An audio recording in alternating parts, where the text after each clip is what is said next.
Young Turks, Cenk, Uygur, and Kasparian with you guys. Howdy right back at you. So interesting day. We started with the hearings. We're going to start with the hearings here in our coverage as well. We carried them live. We're carrying them live every time. Wednesday morning, I'm getting up early again. We're doing the hearings again. Come watch it with us. I was watching live. I enjoyed. Thank you. Thank you. My favorite parts were whenever they talked about Rudy, I was like, I know. We're gonna get to that. We're gonna get to it. Anyways, so check it out again on Wednesday. Starts at 10 a.m. Eastern. This time it should actually start at 10 a.m. Eastern. And then I hope you checked out the debate on the conversation that just happened. We're doing more debates. We're gonna do one tomorrow. The last one was about, today's was about race. Tomorrow's is about abortion. So Joe Rahm's on the conversation. That's at 5:30 p.m. Eastern, right before the Young Turks. We also have primaries tomorrow. Is the conversation getting real spicy? It is. I mean, look, I don't know if you can handle that kind of conversation. What people are saying. That's it. Look, it's a buzz. The internet is a buzz with the spice that's going on in the conversation. Okay, and old school tonight. Anyway, we'll talk more about that later. Casper. Let us begin. He said, this is absolute proof that the Dominion machines were rigged. The report means that I'm going to have a second term. I was somewhat demoralized because I thought, boy, if he really believes this stuff, he has, lost contact with he's become detached from reality if he really believes this stuff. That was Trump's former Attorney General William Barr, and today did mark the second day of hearings by the House Select Committee investigating January 6th and the riots that took place on that day. Now, the first day of hearings focused primarily on the riots and rioters themselves. Today, the focus was on Trump administration officials, campaign officials, and what they were telling Trump behind the scenes. And there were really two main themes here. The first was the fact that everyone around Trump thought he was a lunatic, save for the other lunatics like Sidney Powell and Rudy Giuliani. And the second half of it focused on how Trump used the so-called big lie to essentially con and scam money away from his own supporters to the tune of $250 million. Let's focus on what everyone around him was telling him as he was believing all of these election lies, beginning with what Rudy Giuliani was advising him to do on the night of the election prior to all the votes being counted. Of course, there were many mail-in ballots and Trump didn't really want to count those ballots. So what did Rudy Giuliani tell him to do? Let's take a look. Anyone in that conversation who, in your observation, had too much to drink? Like Mayor Giuliani, there were suggestions by, I believe it was Mayor Giuliani, to go and declare victory and say that we'd won it outright. It was far too early to be making any calls like that. Ballots were still being counted. Ballots were still going to be counted for days. And it was far too early to be making any proclamation like that. I remember saying that, to the best of my memory, I was saying that we should not go and declare victory until we had a better sense of the numbers. So that was Jason Miller throwing a drunk Giuliani under the bus, and Bill Stepien, who was the campaign manager for Trump's 2020 presidential campaign. And so Rudy Giuliani urged him to declare victory prematurely on the night of the election. And according to Miller and Stepien, they were urging him to avoid doing that. Cenk. Yeah, so there was Team Normal, which were Trump's normal advisors, who, by the way, are not normal. They're massive right wingers, and we disagree with them on every issue, right? So Stepien, the campaign manager that was supposed to show up today, but apparently his wife's in labor. Maybe she is, maybe she isn't. Anyways, he on tape had a lot of devastating things to say, and he was part of Team Normal, which is, hey, we're running a normal campaign here, and we're gonna do everything. They're Republicans, so we're gonna do everything to win before and after the election, but we're not going to say that the ghost of Hugo Chavez stole the election, because that's cuckoo for Cocoa Puffs. Rudy was the leader of Team Cuckoo. Yep. And so now everybody's throwing each other under the bus, but really Trump's down to just Team Cuckoo. There's almost no one left. Former White House Chief of Staff Mick Mulvaney went on a Twitter storm today. Here, I'll read you one of them. He said, Trump's inner circle at the end was Giuliani, Sidney Powell, Lin Wood, Peter Navarro, garbage in, garbage out. I mean, he was also garbage, but in a different way. Yeah, Mulvaney is an old school, like really terrible corporate Republican, the kind that'll rob you blind, just totally in the pocket of payday lenders, i.e. loan sharks, etc. He's a terrible guy, but it's not terrible guys versus nice guys in the Trump administration. It's people who are attached to reality and detached from reality. Like Mick Mulvaney knows how to rob you, but that's because he's attached to reality. He knows if I do this, I can rob you better and give it to my donors, right? And the other people, Sidney Powell, though, in court documents said no reasonable person would believe that what she was saying were facts. Right. No reasonable person would believe it. But guys, one more thing before I hand back to Anna. Trump has always been detached from reality. What drives me crazy is when you have, it's really what it is the great man myth. Well, if someone is accomplished, someone is president, someone is a billionaire or a millionaire, well, then they must be a great man. So all the talk the press does endlessly about his strategy. Never had a strategy, he was always a lunatic. He did the birther conspiracy against Obama, it wasn't a strategy, he genuinely believed it. He genuinely believes that taking a mental competency test shows you that you're a genius if you pass, meaning you're the lowest bar, otherwise you have to be put up like into a hospital for mental deficiencies. And that's a test to determine whether or not an individual has dementia. So he was bragging about passing that test. He genuinely believes that if you pass the test about dementia, that you're a genius. He's always been this unintelligent and this crazy. It's just after the election, it was on full display. And all of these Trump, everyone here is a Trump supporter. Not a supporter, Trump, they worked for Trump, they believed in Trump, etc. And every one of them was put to the test. Are we going to lie and try to steal this election? Or are we going to be forced to tell the truth? And that's where we were. So there's a lot more to get to, including what I would argue is some of the more interesting evidence that's being presented during these hearings. What did his own daughter and son-in-law think about what was transpiring behind the scenes? And so when Giuliani was urging Trump to declare victory on the night of the election before the mail-in ballots had been counted, well, what did Ivanka Trump think about that? What did Jared Kushner think about that? You're about to find out. I don't know that I had a firm view as to what he should say in that circumstance. The results were still being counted. It was becoming clear that the race would not be called on election night. Did you ever share, Mr. Kushner, your view of Mr. Giuliani? Did you ever share your perspective about him with the president? I guess.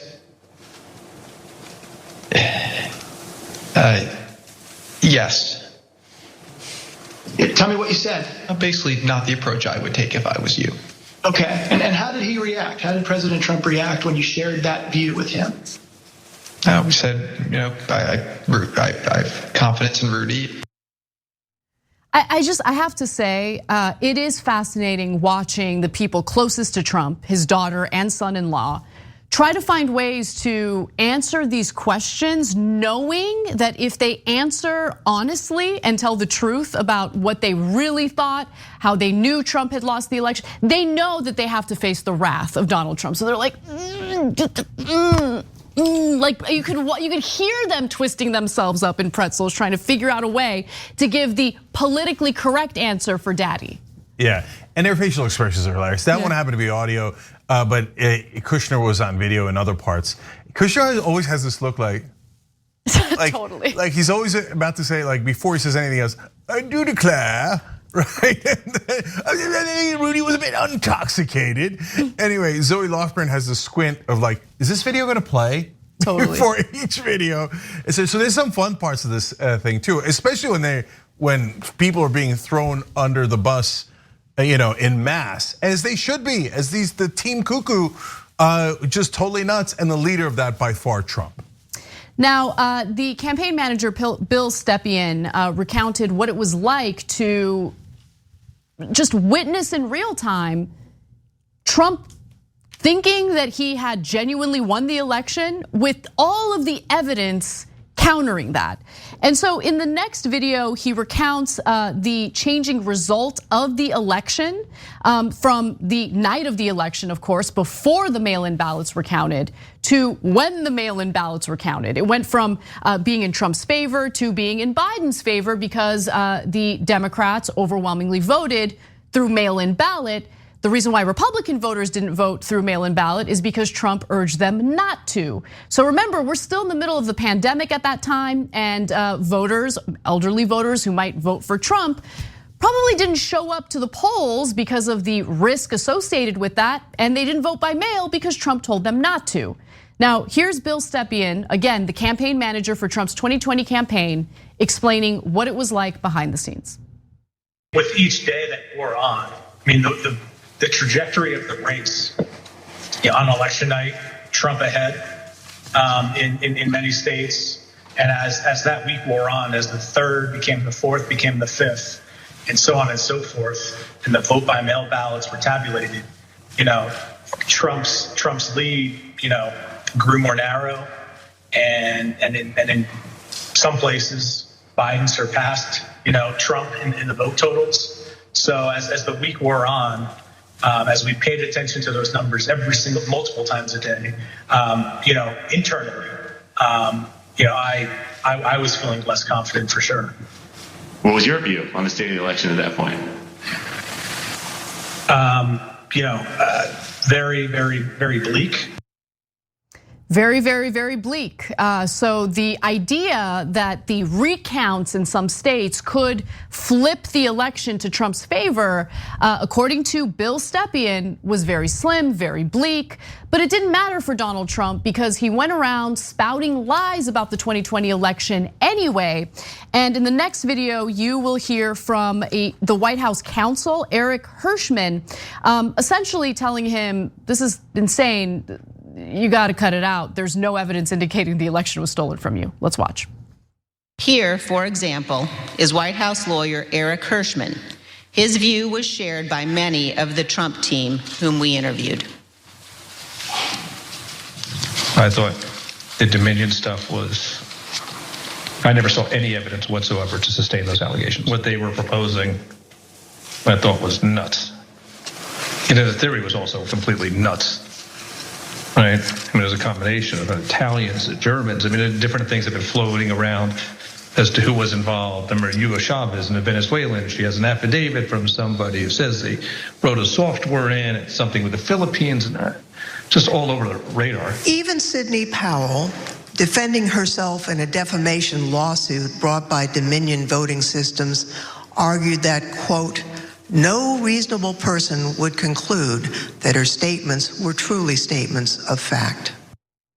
So, Cenk, you have White House counsel telling Trump this is nuts. There's no evidence, supporting any of the claims that are being made by some of the lunatics that you've surrounded yourself with, Sidney Powell being one of them.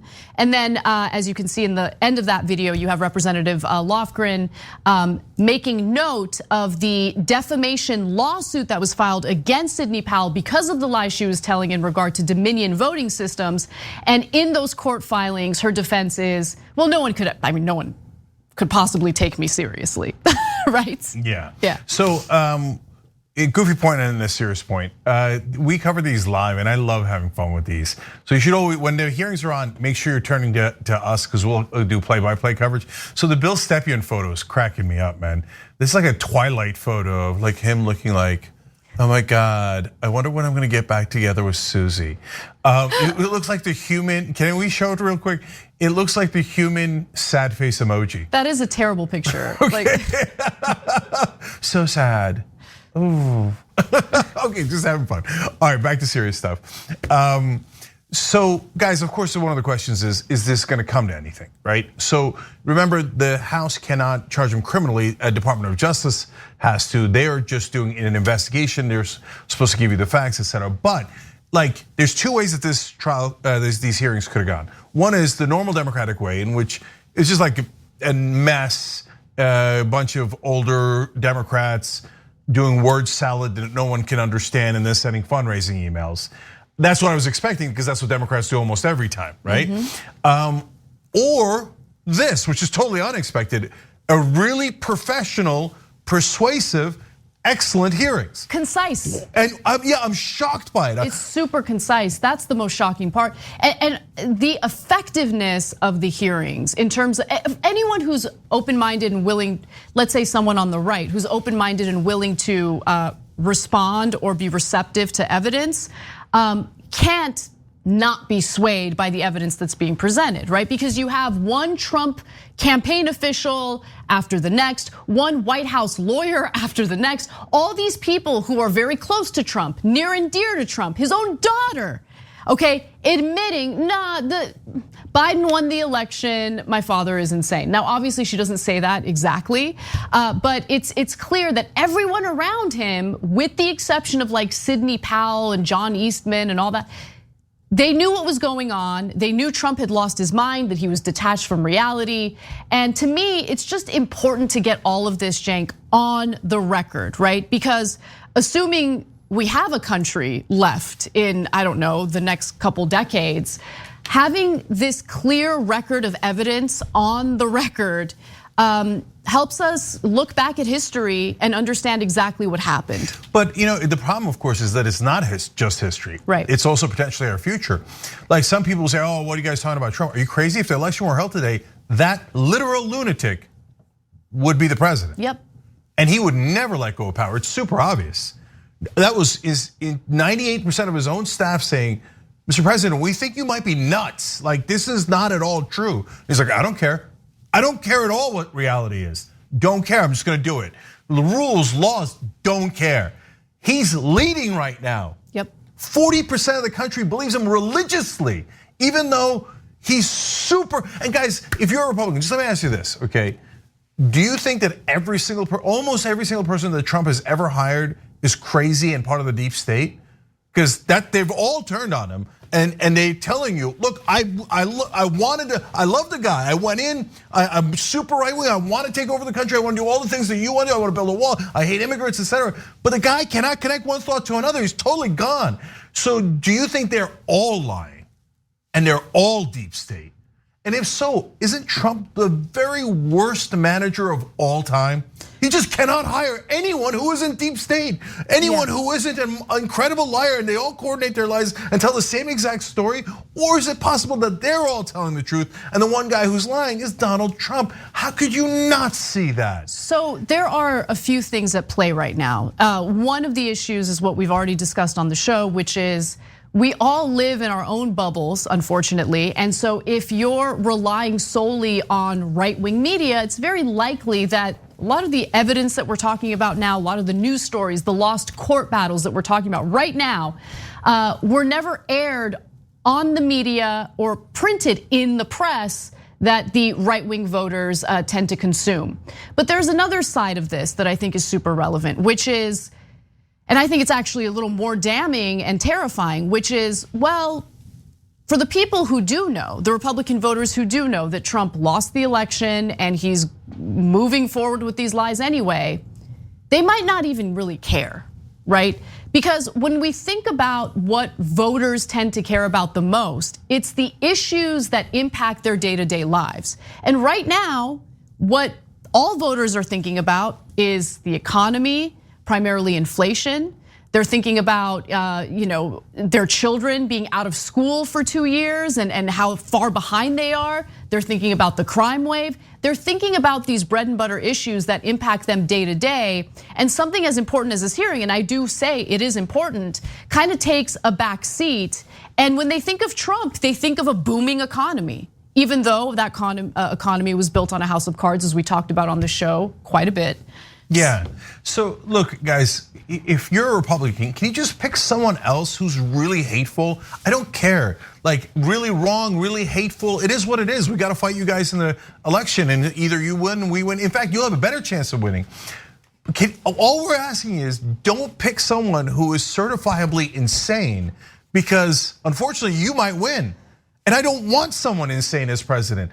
Like if we lose to like massive right winger, then we lose. But I don't want to endanger the whole world because you want to own the libs by putting someone in from a mental asylum inside the White House again. So last thing for me on this is that, guys, one of the key elements of this hearings is how are Republican officials going to react? Because yeah, if you're in the Newsmax bubble, you might never see any of this and you might not care. But all the Republican Party officials are seeing it, all the donors are seeing it, all the reporters, everybody that is an official Republican of some sort is watching this. Are they gonna walk out and go, yeah, I'm with the crazy person? Yes, yeah. Yeah, right? Or are they, or some of them, like Asa Hutchinson from Arkansas governor that I talked about this morning, came out and was like, no, we got to pick somebody else. This is crazy, right? Well, remember Mitch McConnell, who knows full well that, I mean, he believes that Trump incited the riots on January 6th. He was asked point blank, would you vote for Trump if he won the Republican primary in 2024? He said yes. No, I know. If he wins the primary, that's why I'm asking them to pick someone else, because if he wins the primary, they're all gonna fall in line. They wouldn't care. If Trump came out and was like, and he was in his underwear, etc., and doing jumping jacks, they wouldn't care at all. They'd vote for him over any Democrat. That's why I'm saying in a primary, vicious, I don't mind. I don't mind anything you got, just not insane. Well, maybe they can take a few notes from the DNC on how to rig a primary against the candidate they don't like. Yeah, well, look, to be fair to the Republicans, they have real primaries, and the Republican voters definitely picked Trump. And back then, they didn't know, they definitely didn't know he was this crazy. Will they pick him again knowing he's this crazy? Right now, the answer is yes. So that's what, maybe this changes it, but probably not. Well, we're gonna take a brief break. When we come back, there's the second part of this hearing that I think is juicy, to say the least, how Trump scammed hundreds of millions of dollars from his own supporters by using the big lie to his advantage. We'll be right back.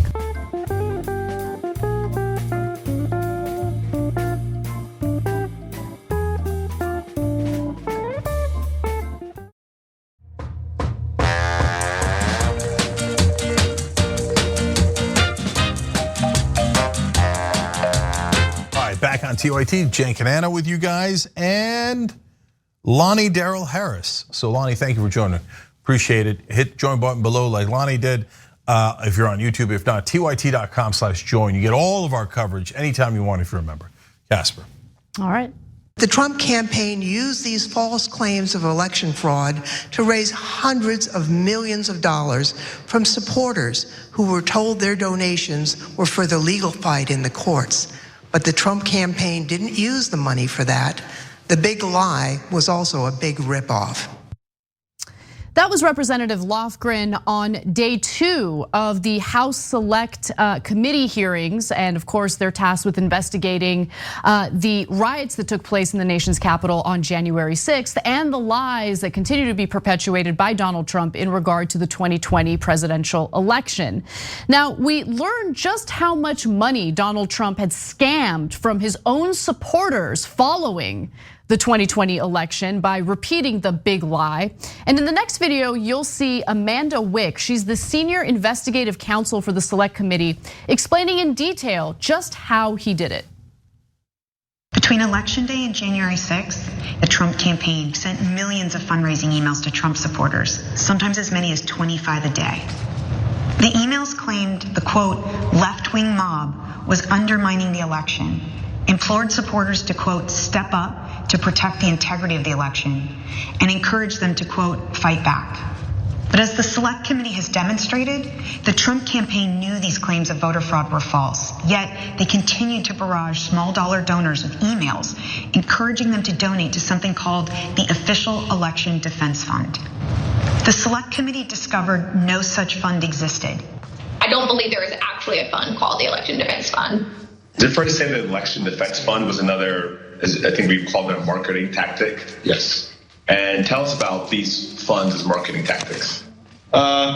Just the topic matter, where money could potentially go to be, how money could potentially be used. The claims that the election was stolen were so successful, President Trump and his allies raised $250 million, nearly $100 million in the first week after the election. So he lied about the existence of an official election defense fund, scammed his own supporters to the tune of $250 million, and that money wasn't used to do any type of investigation or legal battle to ensure the election wasn't stolen from Donald Trump. And I go back and forth between whether Trump genuinely believed the election was stolen from him or Trump just knowing that it wasn't stolen from him, but he decided to perpetuate the lie anyway and also scam his followers. Honestly, considering how many high-level officials, both campaign officials and administration officials were surrounding him, telling him the truth about the 2020 election, I just have a hard time believing that he genuinely thought he had the election stolen from him. No, the answer is both, and I'll explain how that could be both. So I'm positive, he's definitely genuinely crazy. And I know people who believe in conspiracy theories. They 100% believe it. They're not faking it at all. And Trump has believed almost every conspiracy theory he's ever heard. Remember, he went on Alex Jones' show and said, this is a fantastic show, right? And so, but at the same time, he knows subconsciously, hey, I keep that clock going, I'm gonna get that money, right?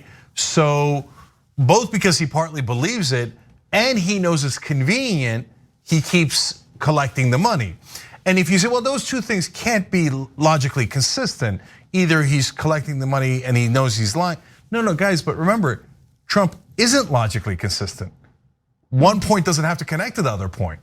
He could think, this is totally stolen from me. I know I'm lying, but it's definitely true.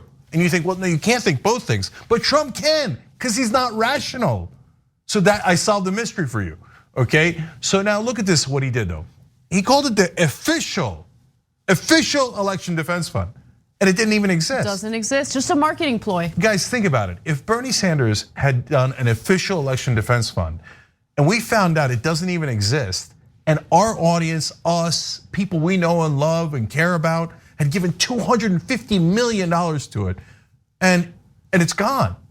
I'd be like, what? We would be enraged. We would certainly ask questions. Especially, Bernie, where'd it go, right? Especially during a pandemic where tens of millions of Americans had lost their jobs. People were already struggling financially prior to the pandemic. But I mean, Trump has no shame. I mean, think about it. He scammed and defrauded students with Trump University. He loved to scam and defraud people. There was also campaign fundraising emails where his supporters had no idea that the default setting for the donations was recurring, meaning that they donate once, thinking they're only donating once, but every month it kept recurring. Right? He just keeps grabbing more money out of their account. But he ran a fake charity where he just bought pictures of himself. Literally. I mean, literally. But guys, it's amazing. Trump being a con man is not amazing. He's a legendary con man. I'll give him that. Definitely the biggest con man in American history by a lot, right? Makes Bernie Madoff blush. Oh yeah, Bernie Madoff's nothing compared to Trump. Now, having said that, that's not the interesting part. The interesting part is the voters. They don't mind being robbed. It's weird. Yeah. Like if we were robbed, we'd be really mad about it. And in fact, we are super mad at the corporate Democrats all the time, which is like 90% of the Democratic Party, because they say they're gonna do one thing and then they do something else and we call them out on it immediately.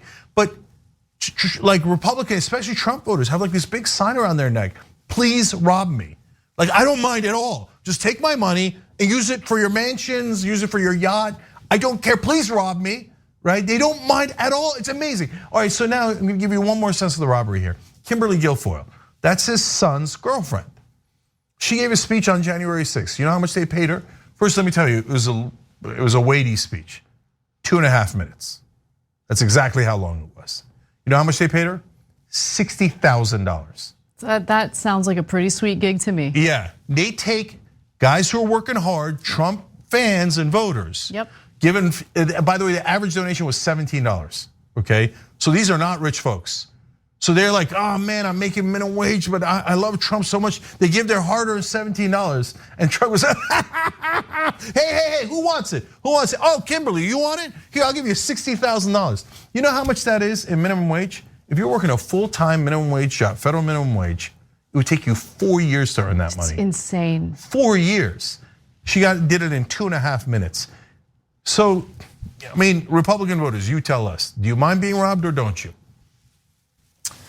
All right, well, you know what? Sorry, one more question to add to that.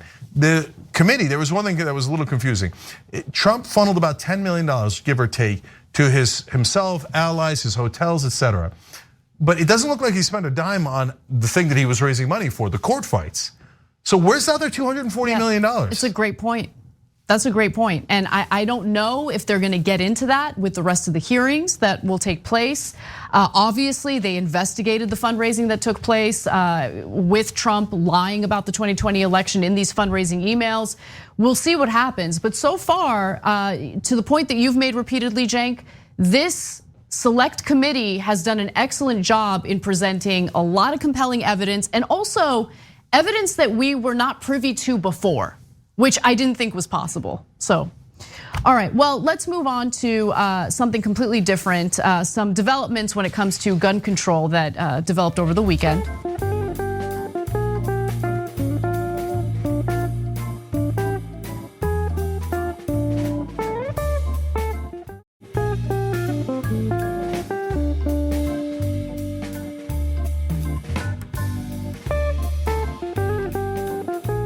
The United States Senate apparently reached a bipartisan agreement on gun control legislation. And if you're thinking to yourself, wow, that's amazing. The Senate usually doesn't accomplish anything unless it's handouts to corporations.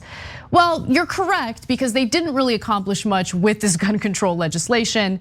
And I want to give you the details. So, among the provisions within this legislation, there's funding for states to implement red flag laws, which is great. Now, there's no mandatory red flag laws being implemented, but of the states that have the red flag laws, they will provide funding to carry out that policy. Investments in mental health and suicide prevention programs, an end to the boyfriend loophole, and I'll get into details on that in just a second. Also, enhanced background checks for anyone under 21 looking to buy guns like an AR-15. So they're not banning 18-year-olds from buying AR-15s. You just might have to go through an extra step in a background check. Requirements for firearm sellers to register as federally licensed firearm dealers, and also investments in school security measures. So the lawmakers in that regard said in their release that the proposal provides money to help institute safety measures in and around primary and secondary schools, while also supporting school violence prevention efforts and training for school employees and students. So there's a lot going on around the edges, but when it comes to meaty gun control policy, you're not gonna really find it in this legislation. And when it comes to the boyfriend loophole, you might wonder what that is. So now anyone who was deemed to have been in a serious dating relationship and convicted of domestic violence would no longer be eligible to own a gun, whereas before that wasn't the case. Before that only applied if you were married to, lived with, or had a child with a partner. So if you're a boyfriend and you're convicted, or if you're a partner and you're convicted of domestic violence, you would be included in this gun control measure. Yeah, so this is not half a loaf, it's not a quarter of a loaf, it's at maybe 1% of a loaf. And so will I take 1% as opposed to 0%? Yes, but with a huge asterisk, okay? So they're gonna call this historic. In fact, they already are. And of course, every reporter / stenographer is calling it historic. Historic what? It's historically weak. Remember when Matthew McConaughey went to the White House, he outlined 4 things that were just the bare minimum. Federal background checks, American people agree, 9 out of 10 Americans want that. Easy, not in there. Not in there. Hey, move the age up from 18 to 21 for AR-15s, etc. A quarter in there, they didn't move it up, but hey, you gotta wait like a couple of more hours. They're gonna do one more check before they sell it to you. Okay. And there was like all of this was like super simple stuff, right? Almost none of it is in there. And so they found stuff that was below the bare minimum to do. And so what's the downside though of that?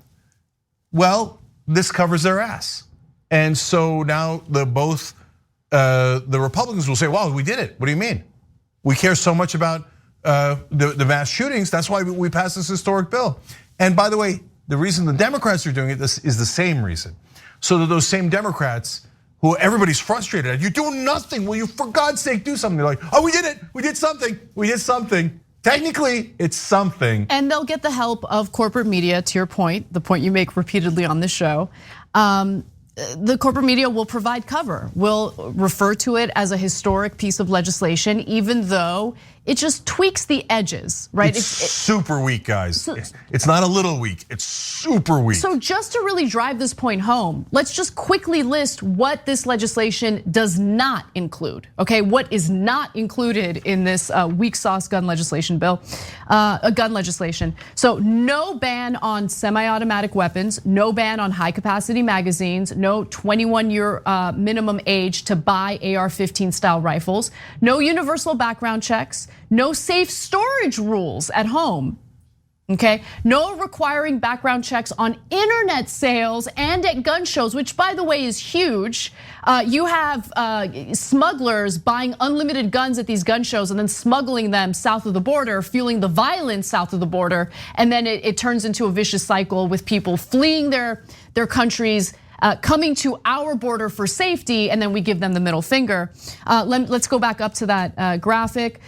So no banning family members purchasing weapons for their kids. Like these are the actual relevant provisions that should have been included that do not in any way stop a law-abiding citizen from being able to purchase a gun, but it doesn't matter.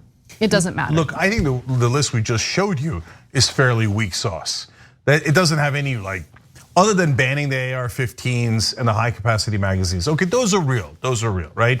The rest of it is universal background checks. 97% of us agree with that. It's like saying, okay, we're still allowing you to keep oxygen. I disagree with you. I think that list is pretty excellent. It really is, because it does away with one of the biggest issues, which is the gun show loophole. It ensures that there are regulations in place to be responsible gun owners, so you don't have guns laying around where your kids get a hold of it. I got you. And if you do get caught being irresponsible with the guns, then you could face prosecution for that. That's actually a pretty good list. And I would go a lot further than that. I know. I mean, you anyway, don't want to ban guns, no. It depends, right? But the list that I don't think is nearly good enough that Anna thinks is pretty good. None of it got done. None of it. None of it, okay? So look, there's one other tangible thing that the Republicans are getting out of this. Chuck Schumer was going to make them vote one by one on all these provisions that are very popular with the American people. Now, they're not gonna vote. No. So now, the Republicans won't be embarrassed. They won't have to take tough votes. By the way, also, let's keep it real. Corporate Democrats like Manchin won't have to take tough votes. So this is a giant cover your ass bill by Congress that barely does anything. That's the reality. So if you see any reporter calling it historic, understand that they're part of a cover-up job to try to deceive you into thinking that Congress did something monumental when it did something that was, at best, minuscule and incremental. We got to take a quick break. When we come back, we've got more news for you all, including the Patriot Front really proving themselves to be prideless dweebs. We'll be right back.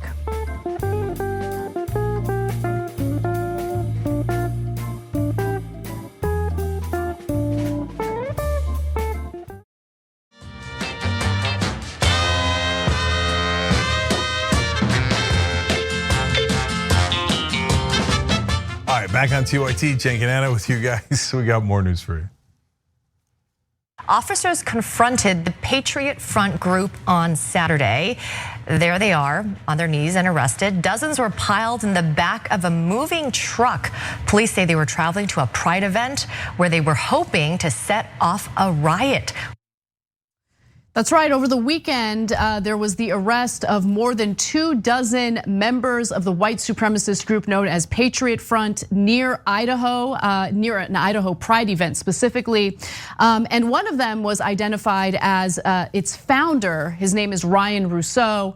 So what were these dweebs up to? Well, luckily they got caught before they could cause any damage, but they were on their way to a pride event, likely to riot and possibly hurt people.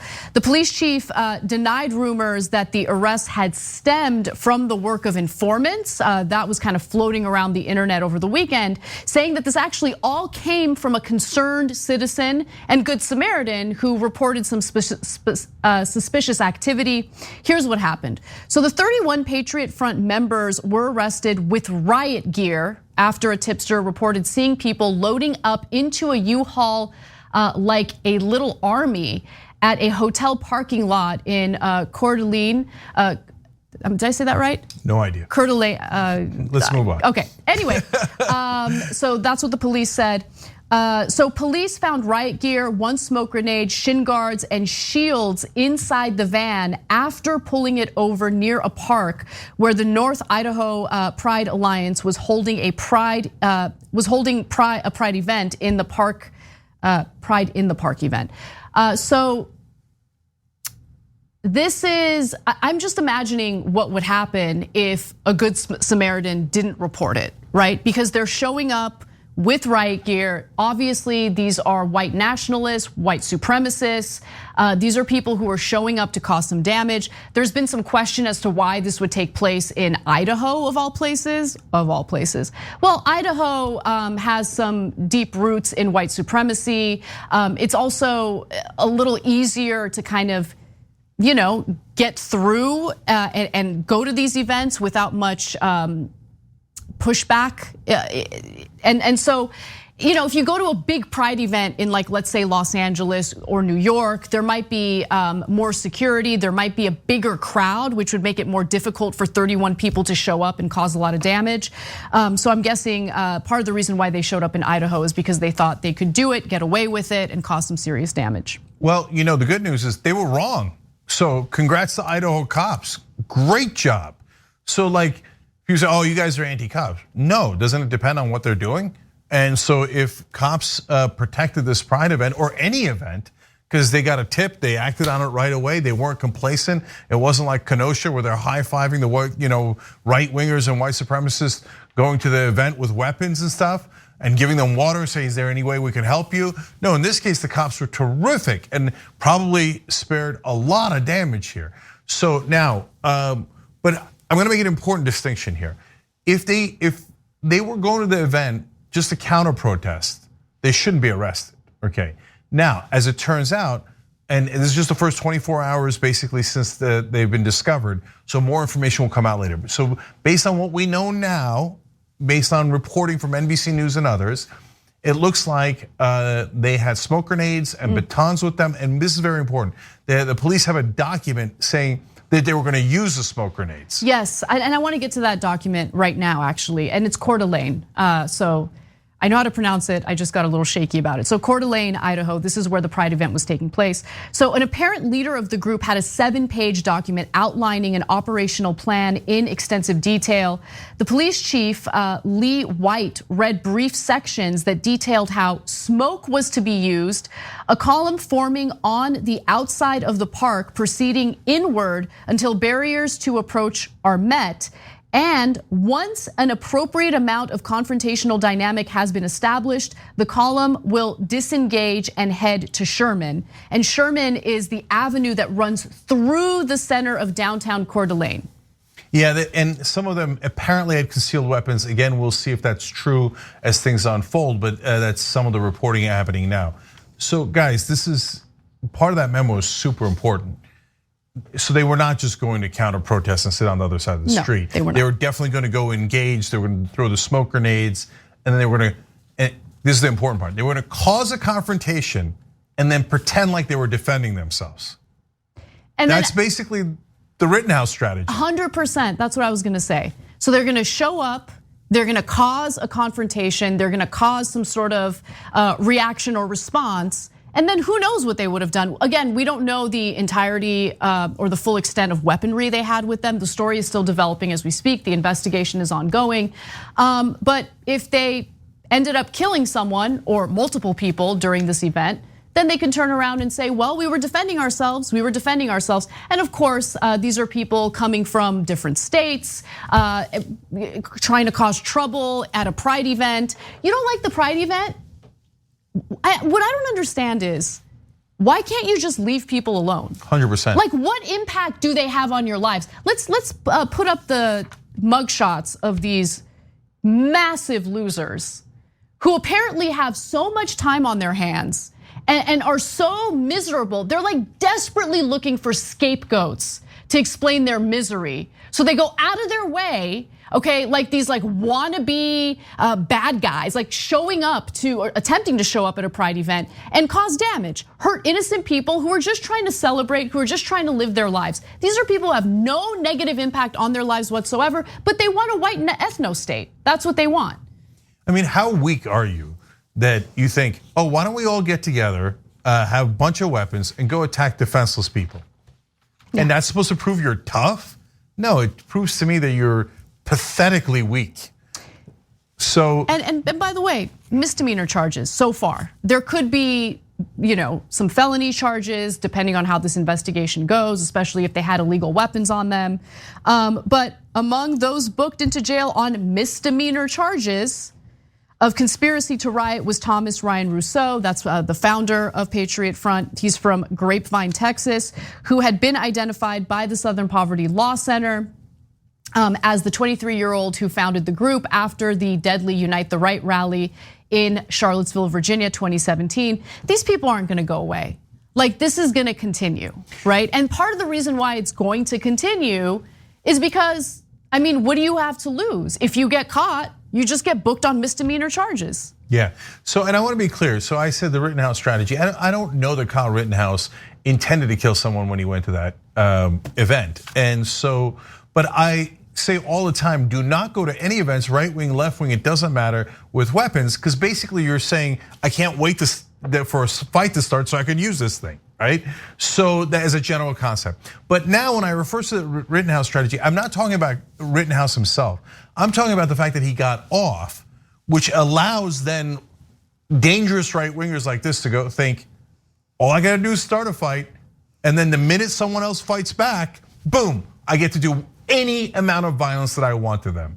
And so it has begun. Yeah. And that apparently is, in some ways in the document. I think the document's key, guys. Because that shows intent or lack of intent.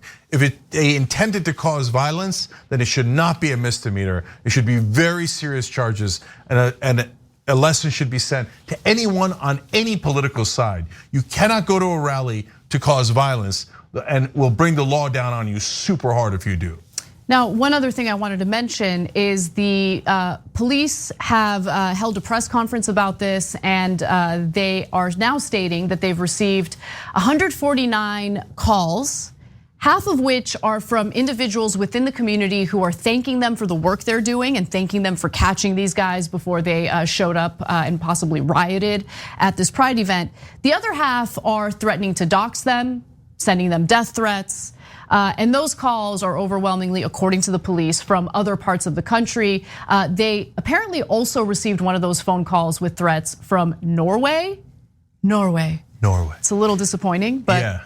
So no, by the way, what happened to Blue Lives Matter?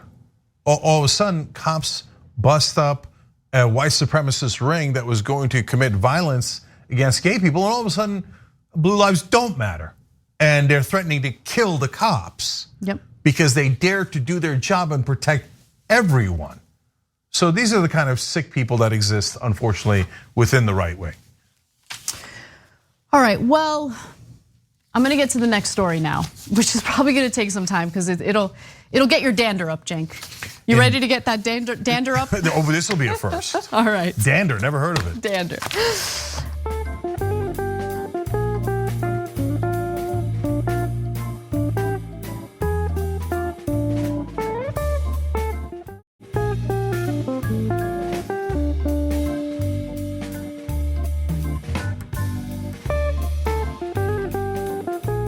A political action committee that is supported by Democrat Bakari Sellers is seeking to unseat a fellow Democrat, Rashida Tlaib, who, of course, is progressive and apparently is not the right flavor of Democrat for corporate Democrats like Sellers.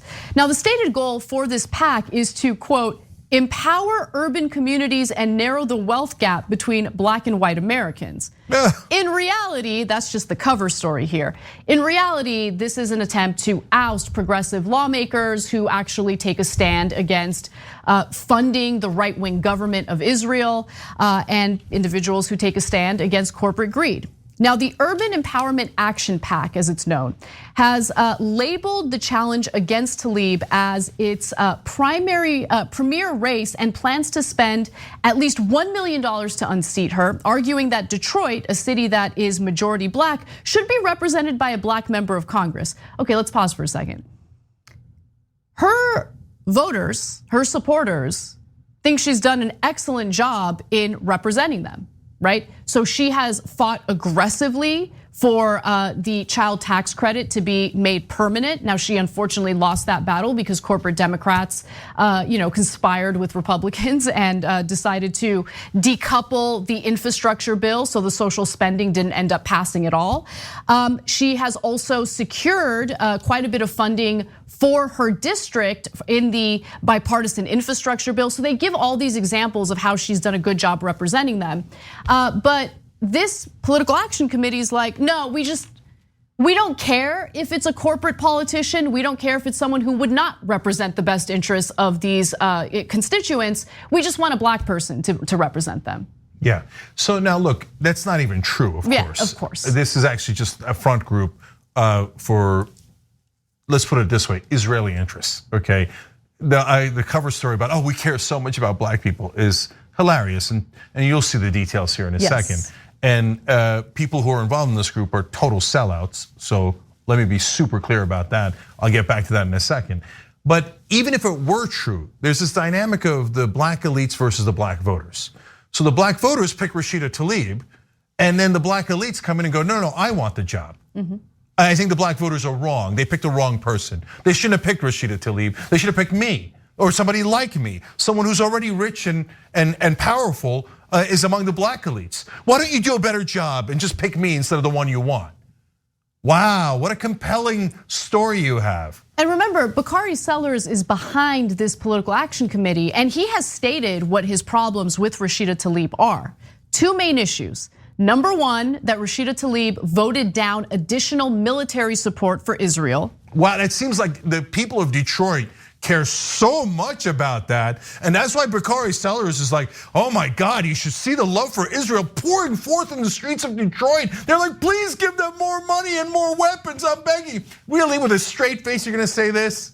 Pathetic. And one other thing, and I have to correct myself because I made a quick mistake, but she also voted against the bipartisan infrastructure bill. When I mentioned that she had secured money to the tune of $15 million for her district, it was not in the bipartisan infrastructure bill, it was in the budget bill that she did vote in favor of. So that's an important clarification I wanted to make sure I gave you guys. But no, I mean, the reason why Rashida Tlaib did the right thing, along with other progressive lawmakers in voting down the bipartisan infrastructure bill, is because the corporate Democrats didn't hold up their side of the deal, which is to ensure that the social spending bill would pass first, or that there would be a path for passage for the social spending bill. And so she's like, you're not keeping your side of the deal?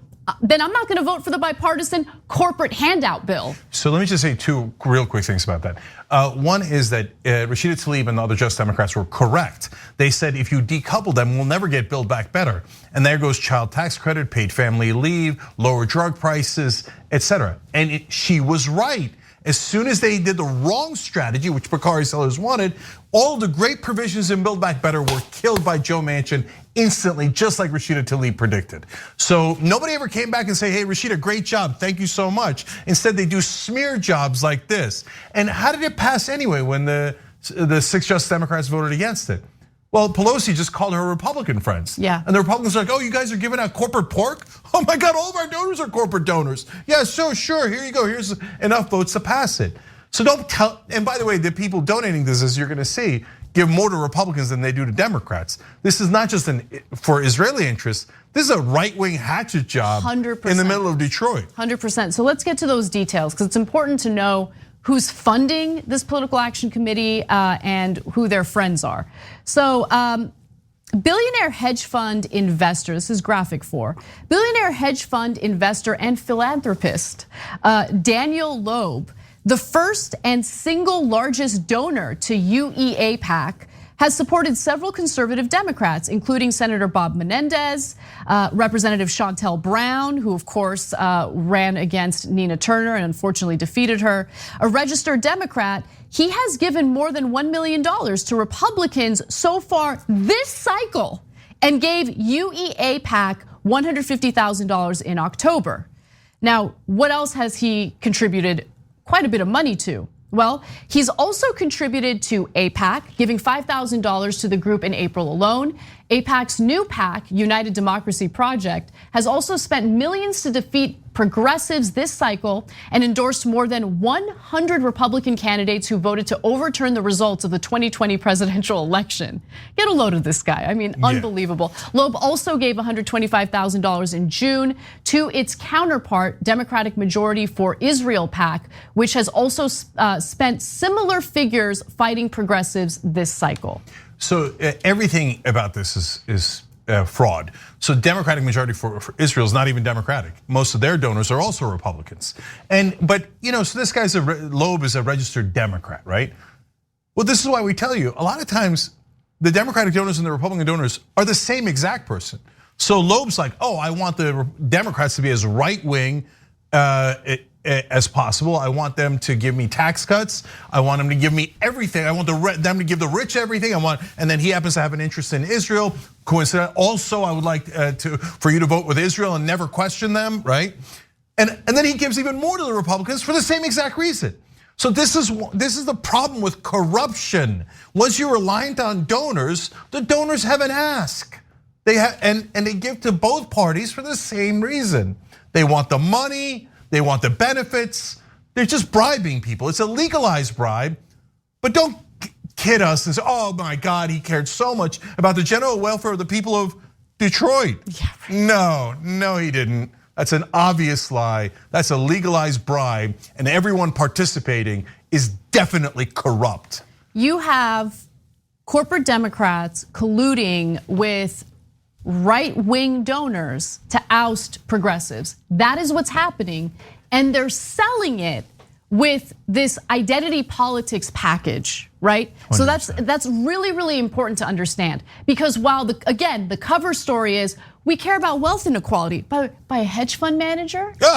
By a hedge fund manager. Total, utter lie. We want to make sure that the people of Detroit are being represented by a black representative. They don't care about any of that. Again, that is the facade, that is the cover story, right? In reality, this is about doing away with the few decent lawmakers we have, including Rashida Tlaib. One final piece of information, actually two, because it's important to know where all this money is going, who these funders really support.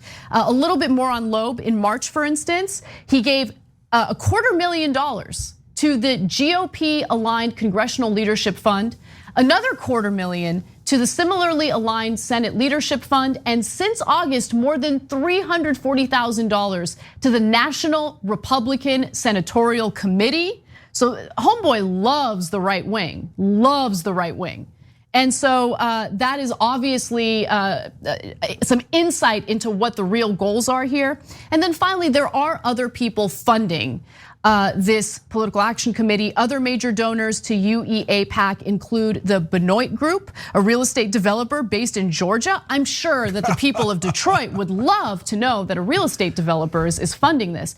And Striving for a Better New York, a PAC linked to New York City Mayor Eric Adams that backs conservative candidates and is funded by real estate moguls and Republicans. So if you're wondering why real estate, what does that have to do with Israel or Detroit or anything? Because no, they're going around and looking for corrupt candidates who'll do anything they want. right? That's why the crypto guys are in so many races. Whoever raised their hand and says, I'll be a corporate Democrat, they go, oh, they're good, that's the corrupt one. Then we give them money and we get our votes for crypto, it doesn't matter. Oh, Chantel Brown raised her hand, great, then she's a sellout, good, fantastic, give her the money, okay? And so in this case, does the press ever tell you? I mean, look, The Intercept, fantastic job here. Great credit to Achille Lacy, wonderful reporting, backed up by facts, indisputable facts. Did the press tell the voters in Cleveland, Detroit, and elsewhere, oh, by the way, these are Republicans that are pretending to be Democrats and that don't care about Detroit or Cleveland at all. All they care about is maybe real estate interests, crypto, Israel, and random things. They're just bribing these politicians. The press never told them that. Why wouldn't you tell such an incredibly relevant fact? Unless you're trying to do a cover up for the corruption. And finally to Bakari Sellers. So Bakari got started, and he's given speeches about this through AIPAC. They found him, he was very young, he was in college, and they said, we'll fund you. And he told, speaking to other young black leaders, he said, oh, they'll fund you too. And so you just have to say that you're for Israel, and they'll give you money. Wow.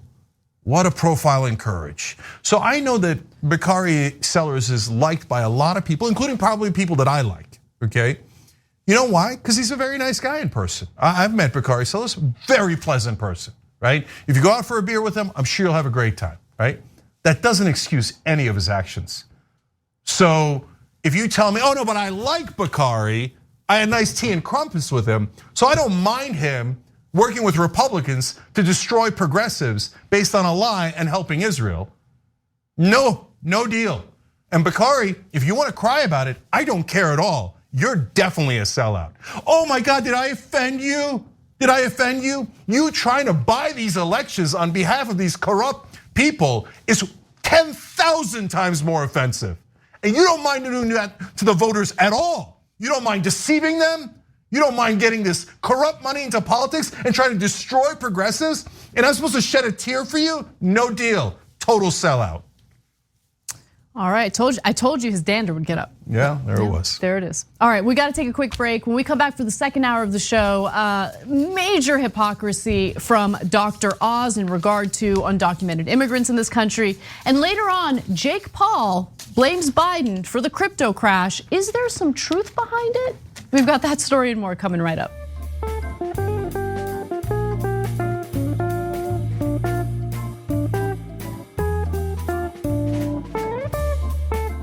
Thanks for listening to the full episode of The Young Turks. Support our work, listen ad-free, access members-only bonus content, and more by subscribing to Apple Podcasts at apple.co/TYT. I'm your host, Cenk, and I'll see you soon.